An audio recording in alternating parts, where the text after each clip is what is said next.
지난 시간에 22장 29절의 말씀 우리 한번 읽어볼까요? 네가 자기의 일에 능숙한 사람을 보았느냐? 이러한 사람은 왕 앞에 설 것이요 천한 자 앞에 서지 아니하리라. 아멘. 자기 일에 능숙한 사람은 왕에게 등용을 받죠. 그러면 기존의 왕의 신하들과 왕과 함께 그 식탁에 자리하게 된다는 거예요. 그때 이어서 오늘 23장 1절, 2절, 3절이 쭉 그 상황을 이야기하는 겁니다. 여러분 머릿속으로 한번 생각해 보세요. 어느 사람이 왕에게 등용이 됐어요. 그래서 신하들과 함께 왕 앞에서 식사 자리를 합니다. 자, 오늘 보면 1절의 말씀 머릿속에 상상하면서 한번 읽어볼까요? 네가 관원과 함께 앉아 음식을 먹게 되거든 삼가 내 앞에 있는 자가 누구인지를 생각하며. 아멘. 앞에 누가 앉았는지를 보라는 거예요. 여러분 조금 중요한 자리, 좀 귀한 사람하고 우리가 식사를 하게 되면 예를 들어서 우리가 상견례 같은 거, 중요한 식사 자리, 바이어와 함께하는 자리라든지 어떤 공식적인 만찬 같은 데 가면 격식도 차려야 되지만 거기 앉으면 긴장이 되죠. 그러니까 내 하나 건사하기도 힘들다 보니까 앞에 누가 앉았는지도 정신이 하나도 없어요. 그걸 생각하라는 거예요. 2절의 말씀 이어서 읽어볼게요. 네가 만일 음식을 탐하는 자이거든 내 목에 칼을 둘 것이니라. 아멘. 어떤 얘기예요? 이런 목에 칼이 우리가 가시만 걸려도 뭘 삼키기가 어려워요. 근데 목에 칼이 있는데 무슨 음식을 삼키라는 거예요. 삼키지 말라는 거죠. 함부로 그 자리에서 먹는 것에 집중해서 삼키지 말라는 거예요. 목에 칼이 있는 것처럼 돼 있는 것처럼 두려운 마음으로 음식 자리에서 자세를 가지라는 거예요. 자, 3절의 말씀도 그냥 쭉 읽어볼게요. 그의 맛있는 음식을 탐하지 말라. 그것은 속이는 음식이니라. 아멘. 어떤 사람이 출세해서 높은 자리에 올랐어요. 아주 격식 있고 맛있는 음식들이 차려진 우아한 식탁에 초대를 받았습니다.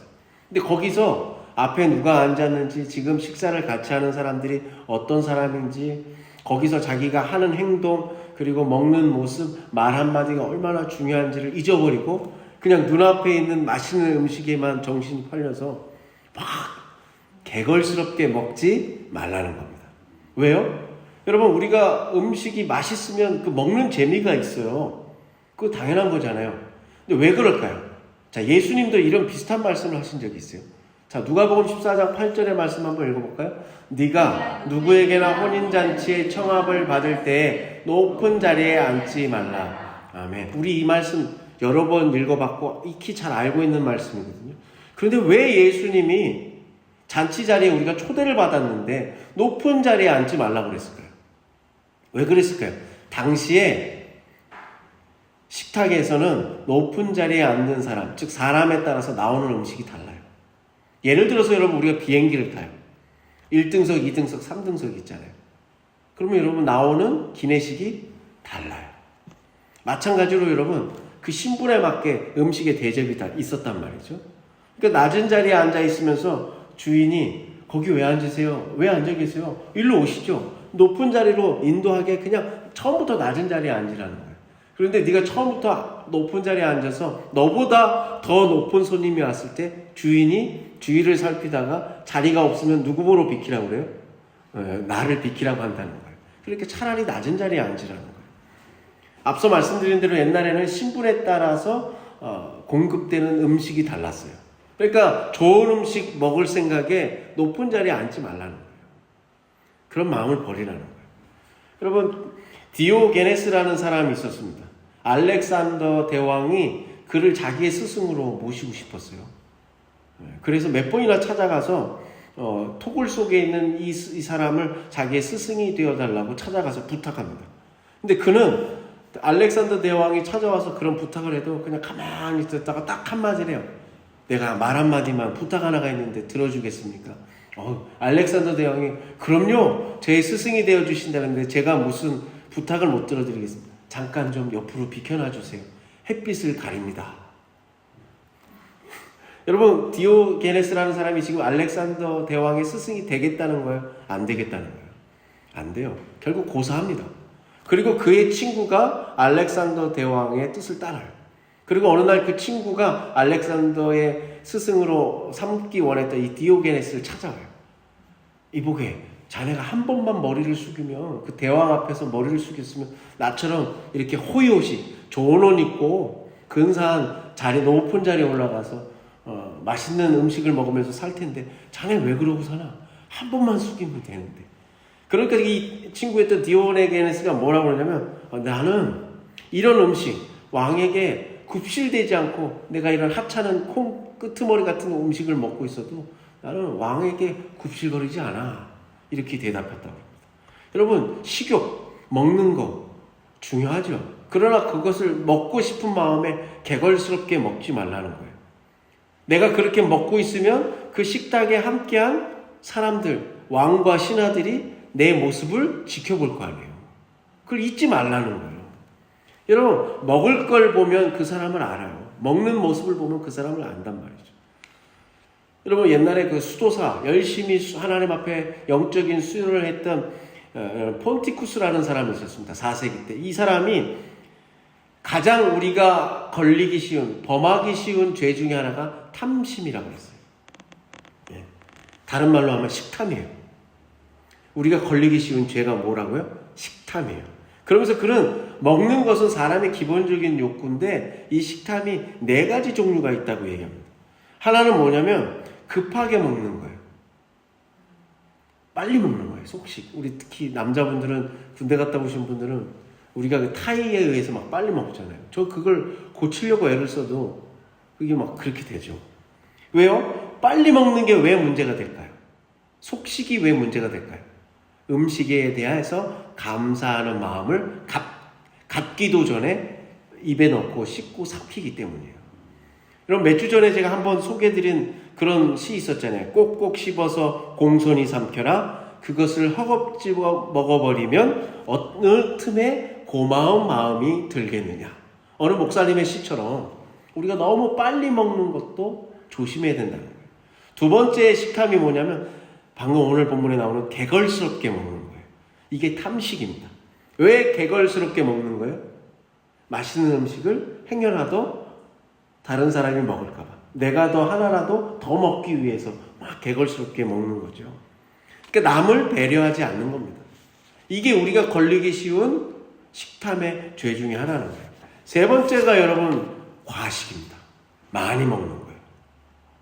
우리가 개걸스럽게 많이 먹는 사람들을 어느 동물에 비유하잖아요. 뭐 같이 먹는다고 그래요? 돼지. 여러분, 근데 그래서 돼지처럼 막 그냥 꾸역꾸역 먹는다고 그러잖아요. 그래서 제가 찾아봤거든요. 근데 실제로 돼지는 우리가 좀 지저분하게 먹는 것 같아서 그렇지, 돼지는 자기 위에 70에서 80%밖에 안 먹는데요. 그런데 사람이 돼지를 가축으로 키우잖아요. 살을 찌우잖아요. 그러면서 돼지가 과식을 하는 거지, 원래 돼지는 자기 위에 70에서 80%만 먹는답니다. 우리가 비유를 그렇게 할 뿐이죠. 그러니까 여러분, 사람하고 같이 사는 애들이 과식하는 거예요.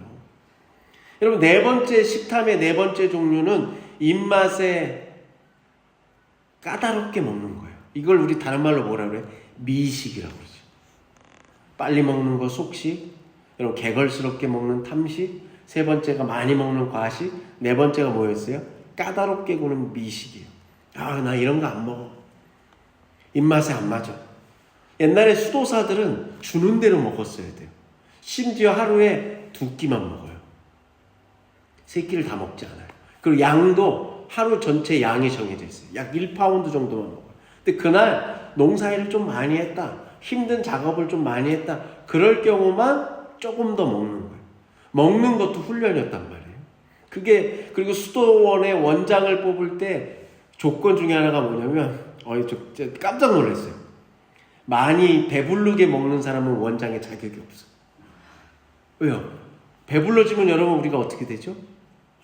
졸립죠. 그러면 자꾸 따뜻한 데를 찾아서 눕기 시작하죠. 기도할 마음이 안 든다는 거예요. 그래서 당시에 중세시대 수도원 원장은 배부르게 먹지 않는 사람이 자격 조건 중에 하나였다고 그러는 거예요.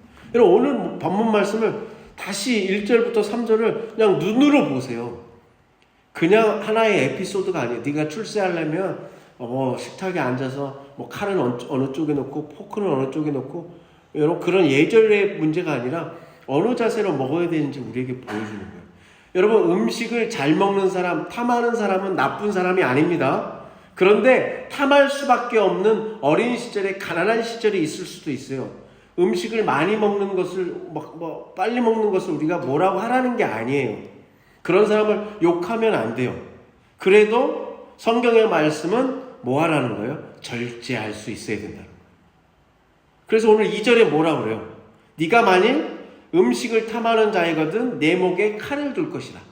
칼에 목에 있다고 생각하고 절제하라는 거예요. 개걸스럽게 먹지 말라는 거예요. 조심스럽게 먹으라는 거예요. 그 음식을 먹으면서 음식을 준비한 사람, 그 재료를 위해서 애쓴 농부들의 수고를 감사하는 마음, 그 여유를 가지라는 거예요. 그래서 우리가 여러분 하루에 3끼를 먹으면서 하나님 앞에 식사 기도를 하잖아요. 식사 기도를 하는 그 마음, 그 여유가 있으려면 어떻게 돼요? 배고파도 식사 기도할 수 있는 마음, 감사하는 마음이 있는 게 굉장한 축복이라는 거예요. 그 다음에 또 하나가 뭐예요? 3절에 그의 맛있는 음식을 탐하지 말라. 그것은 너를 뭐하는 음식이라? 속이는 음식이라는 거예요. 너를 테스트, 시험하기 위한 음식일 수도 있다는 거예요. 그러니까 절제하라는 거예요. 여러분 4절 5절 이어서 우리 한번 읽어볼게요. 4절 5절입니다. 부자 되기를 애쓰지 말고 내 사사로운 지혜를 버릴지어다. 네가 어찌 허무한 것에 주목하겠느냐. 정령이 재물은 스스로 날개를 내어 하늘을 나는 독수리처럼 날아가리라. 아멘. 우리 1997년에 대한민국의 IMF가 터지면서 여기저기 구조조정이 일어나고 수많은 회사들이 하루아침에 막 도미노처럼 부도가 나는, 정말 너도 나도 할 것 없이 하루하루 사는 것이 힘들었던 시절이 있었습니다. 그때 TV 광고에 어느 비땡 카드사에서 우리가 잘 알고 있는 어느 여배우가 나와가지고 여러분 부자 되세요. 그 광고가 히트를 쳤어요. 그리고 나서 얼마 있다가 또 우리가 개업을 하거나 여러분 어느 회사에 뭐 창립을 하면 화를 벌이면 우리가 많이 쓰는 말 중에 하나가 대박 나세요. 여러분 부자 되세요. 대박 나세요. 여러분 저는 이게 굉장히 씁쓸하다고 생각해요. 왜냐하면 이게 어느 순간 그 가게를 여는 목적이에요. 목표가 돼버렸어요. 우리가 인생을 살면서 살아가는 게 부자가 되는 게 우리의 인생의 목표가 되었단 말이죠. 근데 오늘 성경의 말씀은 뭐라고 합니까? 직접적으로 뭐라고 합니까? 부자 되기를 애쓰지 말라라고 합니다. 부자 되기를 애쓰지 말라라고 그래요. 왜 그럴까요? 부자가 되지 말라고 하는 이유는 본과 말, 본말이 전도 뒤집어지기 때문이에요. 우리가 사자성어 중에 본말 전도라는 말이 있잖아요. 그럼 본이 뭘까요? 본은 근본 본자죠. 기본이라는 말이에요. 그럼 나무 목자의 밑에 한일자가 있죠. 나무가 있는데 그 밑에 땅이 있고 그 밑으로 뭐가 좀 더 내려가잖아요. 이게 뭐예요? 뿌리예요. 그것을 여러분 그림으로 그리는 게 근본 본자. 그럼 말은 뭐예요? 똑같이 나무 목자인데 나무 위에 뭐가 달려있는 거예요. 나무 위에 달려있는 게 뭐예요, 여러분? 열매죠. 여러분 뿌리가 있어야 그 다음에 싹이 트고 줄기를 뻗고 여러분 잎이 맺고 꽃이 피고 열매가 맺는 거지. 여러분 열매가 먼저 나오고 뿌리가 내리는 거 아니지 않습니까? 당연한 이치 아니에요? 그런데 부자가 되기를 애쓰는 꼴이 꼭 열매만 따먹기 위해서 애를 쓰는 뿌리가 없는 것과 같다는 거예요. 우리 인생의 기본이 무엇이냐, 본이 무엇이냐, 열매가 무엇이냐, 결과가 무엇이냐를 우리가 알아야 된다는 거예요. 근데 어떤 사람이 열심히 뿌리를 내리고 여러분 열심히 살다 보니까 열매가 부자가 됐어요. 이건 나쁜 게 아니라 그건 괜찮은 거라는 거예요. 당연한 좋은 결과라는 거예요. 그런데 거꾸로 부자가 되기 위해서 애쓰고 막 버티고 막 악을 쓰다 보니까 어떻게 된다는 거예요? 자신의 모든 걸 기본을 버린다는 거예요. 부자가 되니까 사람의 모습을 잃어버리더라는 거예요. 왜요? 악다구가 생겨요. 시기하고 질투해요. 내 걸 안 뺏기기 위해서 막 애를 쓰거든요. 그러니까 뭐예요? 인간다움을 상실해요. 성격을 버려요. 인생이 엉망진창이 돼요. 돈은 벌었을지 몰라도 사람을 잃어버려요. 여러분 인간다움이 뭐예요? 우리에겐 여러분 성경은 늘 두 가지를 얘기하거든요. 늘 하나님 앞에서 나를 돌아보는 하나님의 사랑이 있어야 된다는 거예요. 한번 따라 볼까요? 하나님의 사랑. 하나님의 사랑. 하나님이 내 삶에 없는 순간, 하나님이 내 안에 없어버리면 내 욕심이, 내 욕망이 내 삶의 기본 주인이 될 뿐 아니라 온 우주를 볼 때도 내 욕심이 중심이 된다는 거예요. 하나님이 없습니다. 하나님을 사랑한다는 것은 끊임없이 나의 마음을 하나님의 마음에 조율해 가는 거죠. 하나님이 기준이 되는 거예요. 그리고 나를 거기에 조율해 가고 맞춰가는 삶이죠. 또 하나 인간다움이 뭐예요? 이웃에 대한 책임이죠. 나 혼자 사는 게 아니라 사람인 자처럼, 비스듬히 서로 기대어 있는 사람인 자처럼 나 혼자 사는 게 아니라 다른 사람과 더불어 함께 살아간다는 거죠. 그래서 여러분, 그 이웃사랑의 책임이 우리에게 있어요. 그런데 부자가 되기를 애쓰면, 열매만 따먹기를 애쓰면 우리가 그 인간다움, 하나님의 없이 사는 거예요. 여러분, 옆에 사람을 돌아보지 않게 된다는 거예요. 그걸 잃어버린다는 거죠. 여러분, 돈이라고 하는 열매에 집착하는 순간 우리는 하나님의 사랑도 버리고 이웃사랑도 버릴 때가 부지기수입니다. 결국 돈이 많아질 수는 있어요. 그런데 그 인생은 성공한 인생이 아니라 실패한 인생이라는 거예요. 잠언의 말씀은 그걸 놓치지 말라는 거예요. 그래서 부자가 되는 것을 인생의 목표로 삼지 말라는 거예요. 여러분, 부자 되세요. 그런 마음으로 살지 말라는 거예요. 여러분, 대박 나세요. 그거 축복의 말이 아니라는 거예요. 대박 나면 여러분한테 나중에 한턱 낼 것 같아요? 모른 척해요. 여러분, 올챙이 시적 잊어버려요. 여러분, 인간다움을 버리면 재물이 많아도 여러분, 그 인생은 불쌍하고 안타까운 인생이 된다는 거죠. 내가 만나고 있는 사람, 여러분, 가족도 친척도 심지어 믿음의 형제자매도, 여러분, 나와 살을 맞대고 있는 이웃도 그 사람을 나에게 이익이 되느냐 안 되느냐 계산기를 두들기는 순간 뭐예요? 내 인생은 여러분 실패한 인생이 돼버린다는 거죠. 욕심이 나를 사로잡아 버리는 거죠. 여러분, 부자 되기를 애쓰지 말라. 그러면서 5절의 말씀에 뭐라 그래요? 우리 앞서 5절의 말씀에 부자 되기를 말라. 그러면서 이것은 뭐한 거라고 그래요? 허무한 거라고 얘기해요. 네가 왜 허무한 것을 집착하냐는 거예요. 거기에 주목하고 있냐는 거예요. 온 신경을 다 쓰고 있냐는 거예요. 네 인간다움, 하나님 없이 살아도 된다는 거, 내 이웃을 눈여겨보지도 않는 마음, 이웃사랑을 다 잃어버리면 너는 부자가 되어도 다 잃어버린 거라는 거예요. 정령이, 재물은 스스로 날개를 내서 독수리처럼 날아가 버린다.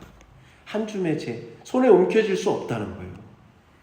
여러분, 시편 49편 10절에 보면 이런 말씀이 있어요. 한번 읽어볼까요? 그러나 그는 지혜 있는 자도 죽고 어리석고 무지한 자도 함께 망하며 그의 재물은 남에게 남겨두고 떠나는 것을 보게 되리로다. 아멘. 타타타. 그죠? 옷 한 벌은 거치고 나갔지 않냐. 뭘 갖고 나가냐. 아무것도 지고 가는 게 없다. 그 얘기 하잖아요. 여러분, 공수래, 공수가 무슨. 여러분, 시편 49편의 10절이 그걸 얘기하는 거예요. 아무것도 못 갖고 간다는 거예요. 네가 그렇게 평생 애를 쓰며 먹을 거 안 먹고 입을 거 안 먹고 아끼고 남한테 손가락질 말고 뒤에서 뭐라고 해도 그 소리 들어가면서 쌓은 재물 다 남 좋은 일 시킨다는 거예요. 누가 쓸까요? 네, 10중 8구는 자식이 다 난리죠. 그리고 결국 그 자식이 그 재물 때문에 어떻게 돼요? 망가지죠. 여러분, 오늘 성경의 말씀은 우리에게 뭘 얘기하는 거예요? 뿌리를, 기본을 잘 붙잡으라는 거예요. 하나님의 말씀 안에 믿음의 뿌리를 잘 내는 게 먼저라는 거예요. 세상에 하나님의 섭리에는 그게 먼저라는 거예요.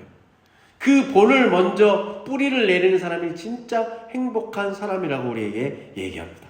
자, 6절과 8절의 말씀 이어서 우리 한번 또 읽어볼까요? 악한 눈이 있는 자의 음식을 먹지 말며 그의 맛있는 음식을 탐하지 말지어다. 대저 그 마음의 생각이 어떠하면 그 위임도 그러한즉 그가 내게 먹고 마시라 할지라도 그의 마음은 너와 함께 하지 아니함이라. 네가 조금 먹은 것도 토하겠고 내 아름다운 말도 헛된 대로 돌아가리라. 아멘. 악한 눈이 있는 자의 음식, 인색한 사람을 얘기하는 거예요. 탐욕으로 온통 마음이 가득한 자가 차려놓은 음식을 먹지 말라는 거예요. 왜? 인색한 사람이 여러분 진수성찬을 왜 차려놓고 우리에게 권하겠어요? 그가 여러분 그냥 하는 법 없죠. 뭔가 우리에게 바라는 게 있기 때문이죠. 우리를 대접하는 것은 우리를 이용할 가치가 있기 때문이죠. 자신의 욕망을 채울 도구로 우리를 삼았기 때문이죠. 정말 나를 아끼고 사랑해서 나에게 음식을 차려놓고 대접하는 게 아니라는 거예요. 자기의 이익을 위해서 차려놓았다는 거예요. 그 마음의 생각이 어떠하면 그의 마음속은 이미 계산이 끝났다는 거예요. 우리가 그것을 먹는 순간 어떻게 되는 거예요? 내가 당신을 얼마나 소중하게 생각하고 귀하게 여기는지 알지? 내가 그래서 이 귀한 걸 당신에게 이거 어디서 잡아왔어? 이거 어디서 구하기 어려운 거야. 근데 당신이 생각나서 내가 대접하는 거야. 그 음식을 먹는 순간 뭐예요? 올무에 딱 걸리는 거죠. 그걸 하면 안 되는 거예요. 그걸 먹는 순간 이제부터는 누구의 말을 들어야 되는 거예요? 나를 대접한 사람의 말을 들어야 되는 거예요. 이게 꼭 음식뿐 아니라 어떤 편이나 뇌물 다 해당되는 거죠.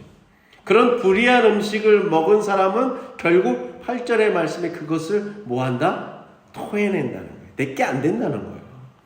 그리고 그 사람하고 여러분 그럴싸한 친분을 쌓고 친교를 나눈다고 하고 다정하게 막 친한 척하고 내가 당신 좋아하는 거 알지?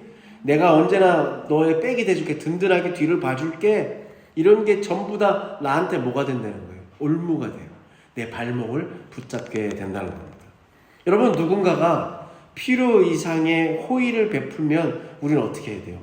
이게 뭐지? 하고 한번 의심하셔야 돼요. 이게 지혜롭다는 거예요. 근데 덜썩 잡으면 안 돼요.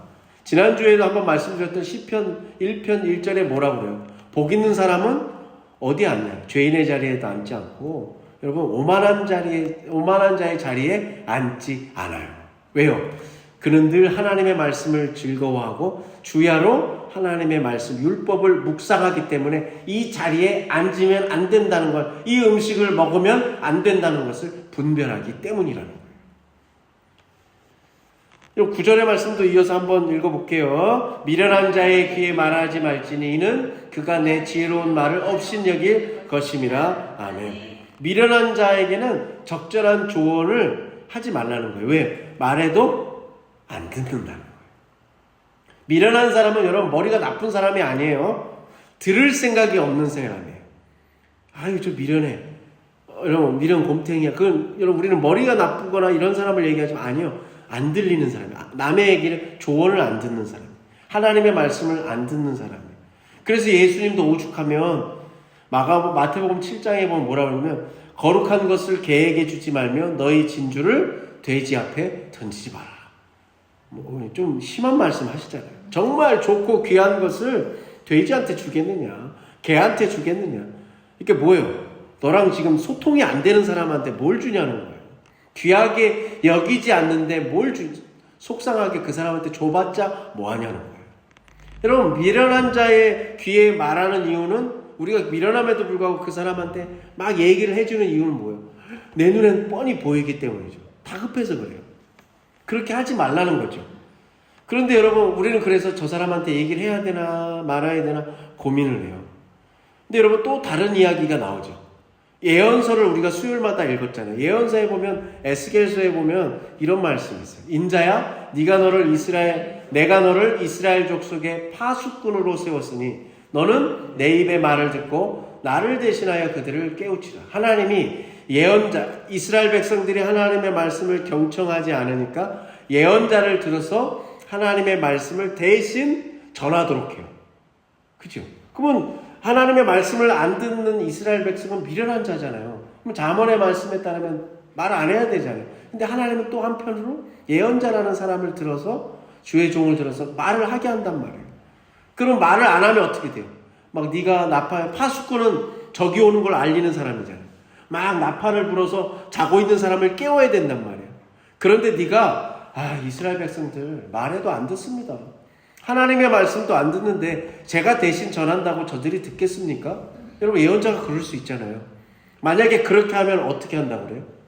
그러면 그 경고를 네가 했는데 그걸 안 하면 그 책임을 누구한테 물어요? 파수꾼의 손에서 찾는다. 전하라고 말한 예언자에게 그 책임을 묻겠다는 거예요. 너는 저 사람들이 듣든지 안 듣든지 뭐해라? 전파하라는 거예요. 나팔을 불라는 거예요. 그건 예언자의 몫이라는 거예요. 여러분 성경에 이 두 가지가 있어요. 여러분 그러면 우리는 어떻게 해야 돼요? 하나님의 말씀은 우리가 파수꾼처럼 예언자처럼 전해야 돼요. 그런데 남의 일상에 이래라 저래라 우리가 조언하는 거 있잖아요. 그런 건 저 사람이 듣지 않으면 말하지 말라는 거예요. 구체적인 상황에 따라서 여러분 우리가 분별해서 얘기할 수 있어야 된다는 거예요. 여러분 이해되시죠? 오늘의 말씀이 여러분 우리에게 구체적인 신뢰를 얘기합니다. 그러니까 우리가 일상적으로 우리와 함께 살아가는 인간관계에 있어서 하나님의 말씀을 전할 때는 파수꾼과 같이 전해야 돼요. 때를 얻든지 못 얻든지 전해야 돼요. 그러나 그 외에 우리가 조언을 하거나 충고를 하거나 이런 것은 어떻게 해라? 사람 봐가면서 하라는 거예요. 들을 만한 사람한테 하라는 거예요. 자, 10절의 말씀 이어서 한번 해보겠습니다. 옛 지계석을 옮기지 말며 고아들의 밭을 침범하지 말지어다. 아멘. 지파 간의 경계를 일컫는 비석, 돌이라고 그랬어요. 근데 이 돌은 언제나 부자가 된 사람, 힘 있는 사람에게 옮기는 거예요. 내가 땅을 팔았다고 해서 자기가 알아서 옮기지 않아요. 땅을 획득한 사람, 힘 있는 사람이 지계석을 옮긴단 말이에요. 근데 오늘 여기에 보면 사회적 약자의 대표적인 누가 나와요? 고아가 나오죠. 정말 힘이 없고 자기 힘으로 자기를 변호할 수 없는 그 고아의 밭은 아예 뭐 하지도 마라? 침범하지도 마라. 하나님 완전 선을 긋죠. 뭐 적절히 뭐 어느 정도 값어치를 줘라, 뭐 더 값을 쳐줘라가 아니라 아예 침범하지 말라는 거예요. 다른 사람들은 빼앗아도 되는데 고아만 빼앗으면 안 되나? 이게 아니에요, 여러분. 사회적 약자, 힘없는 사람들 걸 아예 빼앗을 생각을 하지 말라는 거예요. 11절의 말씀 이어서 읽어보겠습니다. 대저 그들의 구속자는 강하시니 그가 너를 대적하여 그들의 원한을 풀어주시리라. 아멘. 약자들을, 여러분 고아의 밭을 빼앗고 약자들을 더 어려움 속에 밀어넣는 사람들, 자기의 욕심을 채우기 위해서 하는 거잖아요. 그런 사람은 하나님이 그 사람을 하나님의 적으로 삼는다는 거예요. 그 사람은 누가 갚아준다는 거예요? 하나님이 대신 갚아준다는 거예요. 하나님이 맞서 그런 사람과 싸운다는 거예요. 그러면 거꾸로 우리의 억울함을 하나님께서 그렇게 해결해 주시기도 하지만 우리가 내 욕심 때문에 부자가 되기를 애쓰는 열매, 말, 이것을 나의 인생으로 목표로 삼은 사람은 어떻게 되는 거예요? 하나님의 대적이 되는 거예요. 우리도 모르게 그렇게 되는 거예요. 이 말씀을 여러분 명심해야 돼요. 나보다 약한 사람들을 억울하게 하면 안 된다는 거예요. 함부로 대하지 말라는 거예요. 그것은 내가 하나님을 적으로 돌리는 거예요. 우리는 이제 그런 생각을 안 하잖아요. 잠언의 말씀은 우리에게 그것을 일깨워주는 거예요. 여러분 12절부터 14절의 말씀도 이어서 한번 읽어볼게요. 이번에는 자녀에 관한 이야기이기도 해요. 자녀와 또한 하나님의 말씀을 배워야 되는 지혜 없는 자, 지혜를 배워야 되는 사람에 대한 이야기죠. 한번 읽어볼까요? 훈계에 착심하며 지식의 말씀에 귀를 기울이라. 아이를 훈계하지 아니하려고 하지 말라. 채찍으로 그를 때릴지라 도 그가 죽지 아니하리라. 네가 그를 채찍으로 때리면 그의 영혼을 수월해서 구원하리라. 아멘. 여러분 훈계를 착심, 한자어죠. 너의 마음에 간직하라는 거예요. 그리고 지식의 말씀에 귀를 기울여라. 자녀 교육을 그렇게 하라는 거예요. 여러분 잠언의 말씀에 자녀 교육이 끊임없이 나오죠. 잠언에서는 아이들에게 일정한 수준의 체벌이 필요하다고 말합니다. 그러면 자녀를 적절하게 훈계하라는 거죠. 근데 고민이에요. 우리가 아이를 하나 둘 예전처럼 뭐 5남매 6남매 8남매를 낳지 않고 하나 둘 안 낳는 사람도 있으니까 그러다 보니까 어때요? 자식이 귀해요. 그리고 이제 옛날보다 더 어려운 시절이 아니기 때문에 웬만하면 부모들이 자식이 해달라는 거 다 해주고 싶어요. 그러다 보니까 자식들이 어떻게 해져요? 무례해져요. 버릇없어져요. 공적인 자리에서 부모가 아이에게 야, 이런 자리에서는 이렇게 하면 안 돼. 이걸 가르치지 않아요. 그거보다 뭐 식당 같은 데서 뭐 옆 사람이 뭐라 그러면 뭐라 그래요? 무슨 우리 애를 왜 기죽이냐고 막 그러죠. 엄매 기사로, 그죠? 우리 애들이 너무 기가 살아서 문제죠. 그러니까 우리 아이들에게 뭘 가르쳐야 돼요? 공적인 그 자리에 맞는 예절을 가르쳐야 돼요. 그래서 여러분 서양의 어떤 동방 정교회나 이런 데 가면 특히 그 성화 같은 거 있고 있잖아요. 그러면 부모가 아이를 데려가서 거기에 입을 맞춰요. 그럼 어렸을 때부터 그걸 끌고 다니거든요. 그러면 아이가 조금만 크면 그 품에 안으면서도 어떻게 해요? 거기가 뭐 부모가 늘 기도하고 거기에 입 맞추고 막 이걸 봐왔기 때문에 그 애도 그 부모의 그 모습을 따라하죠. 근데 우리는 어떻게 돼요? 개신교가 어떤 예전이나 이게 약해지고 어떤 말씀의 중심이 되다 보니까 좋은 점도 있지만 한편으로 예식이 약해져요. 그러니까 어떻게 해요? 막 편하죠. 교회 와서도 막 그런 예절을 어렵게 하죠. 이런 우리가 생각해 봐야 돼요. 요 경계를 잘 생각해 봐야 돼요. 여러분 교육을 그런데 오늘 여기 보면 교육을 엄격하게 엄하게 아이들을 교육할 필요는 있지만 엄한 것이 지나치면 뭐가 되면 가혹해지는 거죠. 아이들을 그냥 우리 아이를 때려도 되는구나 그 얘기가 아니죠. 가혹하긴 하지 말라는 거예요. 아이의 마음속에 상처가 되긴 하지 말아야죠. 그럼 내가 힘이 있으니까 막 힘이 들어간단 말이죠. 그렇게 하지 말라는 거예요. 옛날 그 어르신들이 힘없는 그 할머니 할아버지들이 농사일하는 거 보세요. 여러분 우리보다 힘이 없는데도 막 허리가 굽고 막 기운도 없는데도 어떻게 그걸 척척 힘 안 들어가면서 그 뭐라고 그래야 돼요? 그 노하우와 요령으로 뭘 하시거든요. 근데 정작 저같이 힘없는 애가 가면 낫지를 해도 어떻게 해요? 요령으로 하는 게 아니라 막 힘으로 하죠. 그렇게 하지 말라는 거예요. 자식 교육도 그렇게 하지 말라는 겁니다. 자, 15절에서 18절 마지막 쭉 한번 읽어볼게요. 내 아들아, 만일 네 마음에 지혜로우면 나 곧 내 마음이 즐겁겠고 만일 내 입술이 정직을 말하면 내 속이 유쾌하리라. 내 마음으로 죄인의 형통을 부러워하지 말고 항상 여호와를 경외하라. 정령이 내 장래가 있겠고 내 소망이 끊어지지 아니하리라. 아멘. 여기에서 내 아들아는 부모가 자녀를 부르는 말도 있지만 스승이 제자에게 하는 말이에요. 여러분 우리가 일정한 나이 때까지는 부모가 낳아서 길러야 돼요. 그러나 또 상당한 긴 부분은 어때요? 스승을 만나서 학교 선생님을 만나든 그게 어떤 사람이든 스승을 만나서 그의 인생에 많은 것을 배우고 익히고 결정하죠. 부모와 스승이 중요해요. 그래서 여러분 두사부일체라는 말도 있잖아요. 그만큼 스승이 중요하다는 말이에요. 여러분 예전에 우리가 추석이나 이럴 때 보면 차례를 지내죠. 그러면 차례상에 올라가는 과일이 있어요. 그 과일에도 여러분 의미가 있다고 해요. 대추는 여러분 한 번 열리면 대추나무에 대추가 많이 열려요. 그래서 자식의 후손의 복을 얘기하는 게 대추라고 해요. 또 하나 여러분 감이 있어요. 감은 어때요? 여러분 씨를 딱 넣으면 제가 잘 모르는데 찾아보니까 감의 발이 안 나온다면서요. 고염이라는 게 나온다면서요. 그러다가 중간에 감을 접붙여줘야 그게 여러분 감나무로 잘 자란다는 거예요. 그러니까 여러분 감은 뭐예요? 인생에 좋은 스승을 또 한번 만나야 된다는 거예요. 밤 올라가잖아요. 밤은 뭐예요? 땅에 떨어져서 뿌리를 내고 줄기를 뻗어서 열매 맺기까지 원래 그 밤의 모양이 사라지지 않는다고 합니다. 밤은 근본을 잊지 말라는 거예요. 여러분 하물며 하나님을 모르던 그 사람들도 여러분 이런 의미를 다 알고 거기에 마음을 담아서 피웠단 말이죠. 근데 여러분 스승은 우리의 영혼을 낳아주는 거예요. 우리의 부모는 우리의 육신을 낳아주지만 스승은 우리의 영혼을 낳아줍니다. 그 스승이 내 아들아 내 딸아 얘기하는 거예요. 뭐라고 얘기합니까? 내 마음이 네가 지혜를 배워서 지혜로워지면 스승의 마음이 즐겁다는 거예요. 거기에 보람이 있다는 거예요. 좋은 스승은 언제 기뻐해요? 그냥 제자가 잘 되면 기뻐하는 거예요. 자기를 스승을 능가하면 청출어라하면 그건 그것보다 기쁜 게 없어요. 좋은 아버지 어머니도 마찬가지죠. 아들과 딸 혹은 우리의 손주가 나보다도 더 큰 사람이 되는 걸 우리가 기뻐해야 됩니다. 부자 되는 거, 높은 자리에 올라가는 거, 좋은 대학에 가는 게 그것도 기뻐해야 되지만 정말 기뻐해야 되는 건 뭐예요? 나보다도 우리의 자녀가 믿음의 큰 사람이 되는 걸 여러분 기뻐하시길 바랍니다. 여러분 세상에서 가장 큰 불효가 뭐예요? 부모보다 영혼의 그릇이 작아지는 거예요.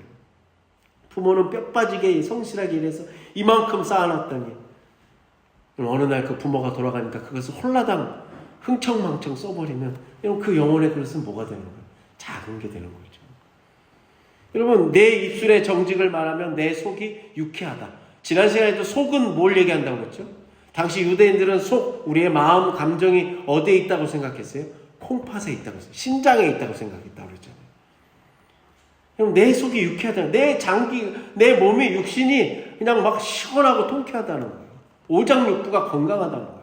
왜요? 자식이 잘 되고, 여러분 제자가 잘 되면 내가 그렇게 몸이 좋아진다는 거예요. 여러분, 내 마음으로 죄인의 형통을 뭐하지 마라? 부러워하지 마라. 그리고 뭐하라? 하나님을 경외해라.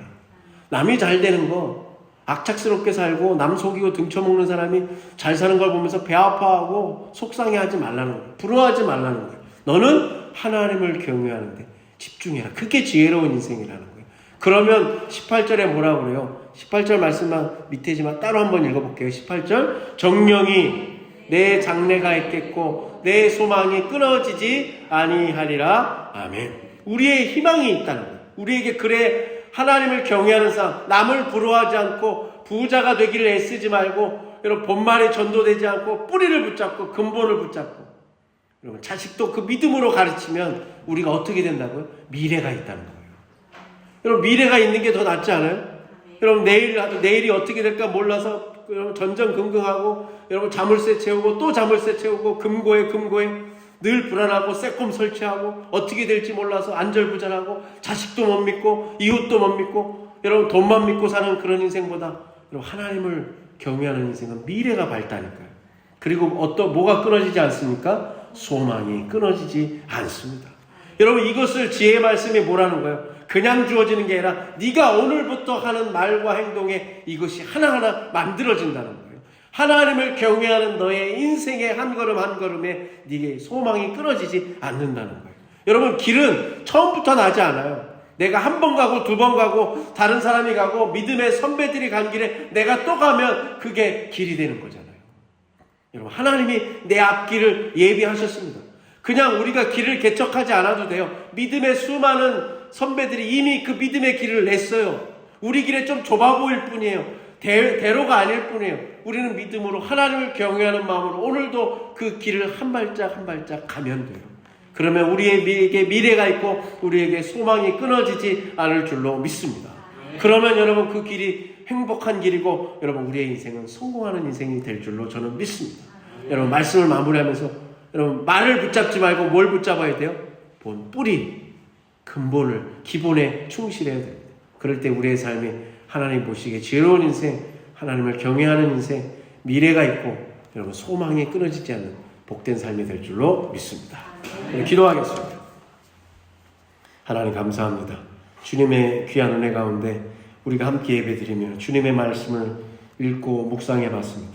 23장의 말씀을 우리가 읽고 또 읽고 우리의 마음에 판에 새기게 하시고 우리의 삶에 무엇을 근본으로 삼고 무엇을 목표로 삼고 살아가야 되는지, 결국 하나님을 경외하는 것이 지혜와 지식의 근본인 것을 다시금 깨달아 알게 하여 주시옵소서. 우리의 자녀들이 미래가 밝기를 원합니까? 하나님, 우리의 자녀들이 소망 있는 삶을 살기를 원합니까? 하나님, 부자가 되는 것을 애쓰지 않게 하시고 오직 하나님을 경외하는 인생을 살게 하여 주시옵소서.